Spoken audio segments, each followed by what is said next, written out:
할렐루야. 우리 옆에 있는 사람에게 인사해 주십시오. 예수님 때문에 삽시다. 시작. 예수님. 네, 감사합니다. 또 한번 인사해 주세요. 저보고 사세요. 시작. 저보고 사세요. 힘들지만 저를 보고 사세요. 자, 예수 믿지만 나쁜 사람들이 있습니다. 고린도전서에 있는 것처럼 고소와 고발이 되어져서 마음이 아파요.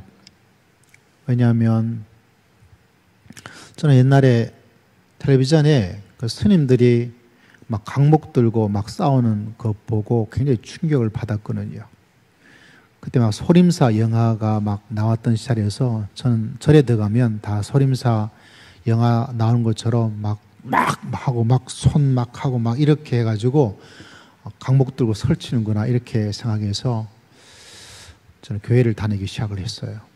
그러다 보니까 여러 가지 고소와 고발이 계속 되고 있고, 지금 우리 이곳에 앉아 있는 성도님들 중에서도 과거에 그런 교회에 있는 것도 있고 해서 참 마음이 아픈데, 고린도전서 6장은 6장에서 우리에게 말하기를 예수 믿는 나쁜 사람들, 불의한 자다라고 이야기를 하고 있습니다. 그래서 여러분, 남들은 다 어떨지 모르지만은 하나님 앞에서 내 믿음은 말씀대로 잘 지켜나갈 수 있는 그런 믿음의 신실한 사람 되시기를 주의 이름으로 부탁하고 축복합니다.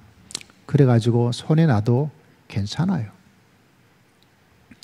손해 나서 이 사람 이 땅에서 하나님께서 저는 반드시 역사해 주실 줄을 믿습니다. 그것을 하나님께서 갚아주시겠죠. 목사님 안 갚아줄 수도 있지 않아요. 안 갚아주면 더 좋아요. 왜 더 좋을까요? 하나님께서 우리에게 주시는 영원한 나라의 상급으로 하나님께서 역사해 주실 줄 믿습니다. 여러분, 중간고사 성적에 내가 100점 맞는 게 좋을까요? 흔히 말하는 학력고사 수능에서 100점 맞는 게 좋을까요? 학교 교내시험 중간고사 100점 맞을 거예요. 대학 들어가기에 중요한 수능 학력고사에 100점 맞을까요? 오후 되니까 계산이 안 되어집니까? 그러니까 이 땅에서 아는 것, 이 땅을 생각한다면 우리가 진짜 예수 그리스도를 믿을 필요가 없어요. 이 땅에서는 하나님 위에서 살고 또 하나님의 은혜 가운데 살고 하나님에서 충성스럽게 살고 영원한 하나님의 그 나라에서 가장 놀랍게 역사하시는 주님의 칭찬받는 또 하나님의 축복된 가운데 거하시는 주님의 귀한 성도님 되시기를 주의 이름으로 축복합니다. 그래서 우리가 예수 믿는 아름다운 사람이 되어야 되겠죠. 오늘 읽었던 말씀의 후반절처럼 하나님의 나라를 유업으로 받지를 못한대요. 이 말은 참 어렵지만 또 간단하다면 간단합니다. 우리 천국을 이야기할 수도 있을 것이고 이 땅에 하나님의 다스림, 하나님의 만져주심, 하나님의 은혜, 하나님의 사랑, 그거를 받지를 못해요. 마음이 참 아픈 거죠. 저 사람들 저렇게 열심히 이겨보겠다고, 내가 올바르다고, 너가 틀렸다고, 그래서 열심히 저렇게 하고 있지만 뭐를 받지 못해요? 하나님의 나라를 유업으로 받지를 못해요. 본인은 예수 그리스도를 믿는다지만은 진짜 믿는 것인가를 의심스러워요. 왜냐하면 말씀이 이미 그들에게 떠나 있기 때문에 그렇습니다. 자, 더 중요한 말씀은 9절입니다. 읽어볼게요. 불의한 자가 하나님의 나라를 유업으로 받지 못할 줄 알지 못하냐. 미혹을 받지 말라. 그 사람들은 미혹을 받고 있어서 그래요. 올바르더라도 내가 올바라요. 내가 정말 생각해도 하나님이 올바라요.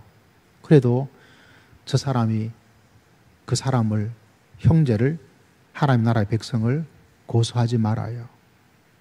가장 대표적인 사람을 엇비싸게 자꾸 찾으면 다윗이에요. 다윗이 사울을 죽일 수 있는 기회가 있었죠. 그럼에도 불구하고 딱 한 가지, 뭐예요? 하나님이 세운 사람을 인간의 내가 해서는 안 되겠다. 그거 하나 가지고 그 기회를 다 안 해요. 물론 다르게 생각할 수 있습니다. 하나님 이름으로 내가, 근데 다윗에게 저 왕에 대한 징벌, 징계를 하나님이 다윗에게 사명을 준 게 아니에요. 그래서 그걸 참은 거예요. 다윗이 참 나쁜 모습이 많음에도 불구하고 다윗이 하나님의 나라의 왕국의 왕으로서 하나님의 사랑을 받았던 것이 바로 그런 거예요. 여러분, 우리 인간적인 세상적 사회적 상식적 선에서 올바름에 가진 것들은 고소와 그 있겠죠. 그러나 하나님의 나라에서 교회 안에서 믿음 생활할 때 그 모든 것을 뛰어나 하나님의 말씀이 우리에게 가르치신 대로 살면 하나님께서 우리를 붙잡아 주시고 하나님께서 우리 모두를 축복하시고 하나님께서 감동을 받으시고 하나님께서 우리를 인정하시고 칭찬하여 주시는 놀라운 역사가 있을 줄을 믿습니다. 그게 말씀을 따라가는 사람들의 모습이죠. 또 어떤 모습? 음행하는 자나 우상 숭배하는 자나 간음하는 자나 탐색하는 자나 남색하는 자나. 간음과 탐색은 이 성경의 어원을 조금 설명을 하는 학자들의 이야기를 들어보면 남색도 나오죠. 한 단어는 자기가 여자적 역할을 하면서 남자적 역할을 하는 것들을 의미하는 단어가 탐색이라는 단어 속에 포함이 되어 있습니다. 그러니까 우리가 왜 동성애자들을 구원적 관점에서 보고 이슬람에 있는 사람 난민들을 구원의 관점에서 봐야 되는가? 그들은 이렇게 살면 하나님의 나라를 유업으로 받을 수가 없어요. 자, 10절 같이 읽습니다. 시작. 도적이나 탐욕을 부리는 자나 술 취하는 자나 모욕하는 자나 속여 빼는 자들은 하나님의 나라를 유업으로 받지 못하리라 라고 말씀을 하고 있습니다. 하나님의 말씀은 저는 1.1획도 오류가 없는 생명의 말씀으로 저는 믿습니다. 그리고 그것은 하나님의 말씀이기 때문에 하나님은 거짓말을 하지를 않습니다. 그래서 이 말씀도 내 마음속에 꼭 기억하여서 우리 속에 도적적인 탐욕, 술취함, 다른 사람을 모욕하는 것, 다른 사람을 속여서 빼앗는 것, 나 회개하면 되지 쉽게 생각하지 마세요. 그 회개가 가짜 회개예요. 진짜 회개는 그런 생각 자체를 하게 되는 수가 없어요. 회개도 진짜가 있고 가짜가 있어요. 눈물이 많으면 진짜고 눈물이 없으면 가짜가 아니에요. 어떤 회개든 간에 누가 인정하고 누가 받아들이셔야 돼요? 하나님께서 받으시고 인정하는 진정한 회개가 필요한 것이죠. 우리 모두가 하나님의 나라를 유업으로 받는 주님의 귀한 백성 되시기를 주의 이름으로 축복합니다. 왜 그래야 됩니까? 11절 시작. 너희 중에 이와 같은 자들이 있더니 주 예수 그리스도의 이름과 우리 하나님의 성령 안에서 씻음과 거룩함과 의롭다 하심을 받아 누림 받은 사람이에요. 주님의 그것으로 이렇게 있던 불의 속에 있다가 이제는 어떤 사람 깨끗하게 씻음을 받은 사람이에요. 깨끗한 거 좋잖아요. 지저분한 거 안 좋아요. 저는 식당 가면 식당이 맛있나 맛있는 거는 저한테 안 중요해요. 깨끗해서 거기에서 좀 편안하게 있다가 밥 맛없게 먹더라도 오면 저는 좋아요. 저는 그게 좋아요. 근데 막 들어갔는데 맛은 있는데 막 지저분하다 그러면 저는 좀 믿기가, 왜냐하면 그 밥도 뭔가 이상한 게 들어간 것 같아. 바퀴벌레가 좀 떨어져서 간 게 아닐까 이런 생각이 좀 들어요. 얼마 전에 우리 교회에 있는, 꼭 저분이라고 말하지 않겠지만 목사님 교회에 바퀴벌레 있어요 그러더라고요. 그 제가 아주 유명한 말을 했죠. 기억나나요? 목사님이 교회 바퀴벌레 몇 마리 키우고 있어 이렇게 이야기를 했어요. 왜냐하면 숫자가 많다 보니까 뭐 없을 수가 없겠죠. 맛은 있는데 지저분해요. 그러면 그 어떻게 되는지 어떻게 알겠어요? 차라리 깨끗하면 어때요? 그 속에 뭐 그런 것이 들어가지 않지 않았을까? 여러분, 가장 깨끗한 사람은 누굽니까? 바로 예수 그리스도께서 씻겨준 사람이 가장 깨끗하신 분이에요. 누가 그런 사람이죠? 내가 그런 사람이고 여러분이 그런 사람이에요. 깨끗한 사람이에요. 우리 동네에 이렇게 헛 물건들, 옛날에 엿장수들이 모집했던 그런 것들 한 것처럼 이것저것에서 이렇게 폐지도 그렇고 뭐 큰 어떤 것들을 이렇게 리어카에 해서 중고로 이렇게 옆에 폐 모으시는 분을 파시는 분이 계세요. 참 열심히세요. 근데 열심히 이분이 참 재미있어요. 하루에 얼마를 버는지는 모르겠어요. 뭐 폐지 할머니 하루에 열심히 해봤자 3,000원, 5,000원 번다 이렇게 말씀하시는데 그분은 더 벌 것 같아요. 왜냐하면 폐지만 하는 게 아니고 뭐 예를 들면 저는 무거운 것들 뭐 이런 것들 많이 하셔요. 그래서 더 많이 벌 것 같은데, 그래도 그분이 참 재밌는 것은 어느 날 제가 사우나를 가려고 딱 했는데 그분이 저녁에 그렇게 들어가서 깨끗하게 씻고 나오시더라고요. 아주 깨끗하게. 깨끗한 거예요. 그보다 더 깨끗한 사람이 바로 예수 그리스도로 씻음을 받은 우리 모두가 바로 그런 사람인 줄을 믿으시기를 바랍니다. 여러분은 깨끗해진 사람이에요. 그 깨끗한 사람이 어떻게 살아야 될까요? 지저분하게 살면 안 되겠죠. 깨끗한 사람은 깨끗하게 살아야 되는 거예요. 내 옆에는 왜 이상한 사람이 많을까요? 내 옆에는, 책 제목이 그래요. 내 옆에는 이상한 사람이 왜 많을까? 어떤 사람이 이상할까?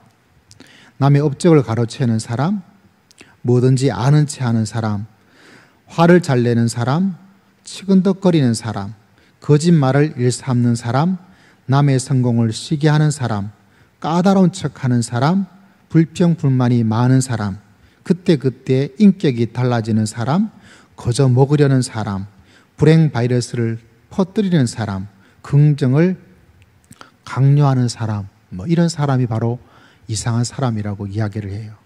예수 믿고 이상하면 되지 않아요. 예수님 믿고 정상이 되어지고 예수님 믿고 깨끗한 하나님의 사람 되시기를 주의 이름으로 축복합니다. 근데 이 책의 제일 마지막은 저희 관심을 끌었던 것은 혹시 나는 누군가에게 이상한 사람이 아닐까 이렇게 이야기를 해요. 여쭤보세요. 옆에 있는 사람한테. 혹시 저는 이상한 사람 아닌가요? 시작. 묻기가 겁나 빨리 물어봐요. 혹시 저는 이상한 사람 아닌가요? 네. 예수 믿지만 교회에 나오는 이상한 사람이 되는, 참 안타까운 거예요. 네. 여러분, 깨끗하다는 것은 무엇인가요? 거룩한 것이죠. 말도 깔끔해야 돼요. 성경에 보면 일구이연하지 않는 사람라고 이야기를 하고 있습니다. 우리가 사랑을 이야기하죠. 사랑은 무엇인가요? 두근두근 거린 거, 사랑의 가장 아마추어예요. 성경은 그런 사랑을 그렇게 인정하지 않습니다. 사랑의 정의 가운데 첫 번째가 뭡니까? 사랑은 무리하지 않는 거예요. 내가 저 사람을 마음대로 하려는 사람은 뭐가 없는 거죠? 사랑이 없기 때문에 그래요. 결혼해도 저 사람을 내가 어떻게 하는데 무리하다, 뭐가 사라지고 있는 거예요? 사랑이 없는 거예요. 이게 진짜 사랑이에요. 여러분, 그것이 바로 깨끗한 삶을 살아가는 사람의 모습이죠. 우리가 충성을 이야기합니다. 깨끗한 사람이 충성을 해요. 심령에 예수 그리스도로 말미암아 깨끗함을 받은 사람들은 하나님을 향하여 충성하지 않을 수가 없어요. 사랑을 이야기하죠. 그것은 바로 깨끗하기 때문에 그래요. 깨끗하지 않으면 그렇게 할 수가 없어요. 사랑은 관심을 가져요. 왜냐하면 그 사랑의 마음속에 깨끗함이 있고 깨끗한 사람은 또 관심을 가져. 하나님에 대한 관심, 사람에 대한 관심, 교회에 대한 관심, 믿음에 대한 관심들. 그때 뭐가 역사합니까? 하나님의 나라 역사가 여러분 심령 속에 풍성할 수 있도록 하나님께서 은총을 베풀어 주실 줄을 믿습니다. 불의해서는 안 돼요. 정말 안 되는 거예요. 오늘 이 시간 성령님께서 여러분 마음속에 꺼림칙하게 생각되어지는 어떤 그거를 한번 꽉 뭐예요? 열어버리면, 막아버리면, 결단하시면 생명수의 뜨거운 놀라운 역사가 우리 삶들을 새롭게 만들어주시는 하나님의 은총을 하나님께서 우리 모두에게 허락하여 주실 줄을 믿습니다. 내 기준에서 괜찮다고 하면 절대로 안 돼요. 하나님의 기준에서. 우리는 너무나 제약된, 오염됐기 때문에 자꾸 내 기준에서 이 정도면 되지, 이 정도면 되지, 사람인데, 근데 여러분, 그것이 결국 내 자신의 인생을 힘들게 만들어요. 인생의 수많은 문제가 깨끗하지 않은 일 때문에 일어나잖아요. 여러분 모두가 이 한 주간도 뜨거운 여름철에 주님을 향한 더 뜨거운 마음으로 깨끗함을 소망하고 깨끗함을 실천하고 믿음의 길을 걸어갈 수 있는 여러분 모두가 되시기를 주의 이름으로 축복합니다.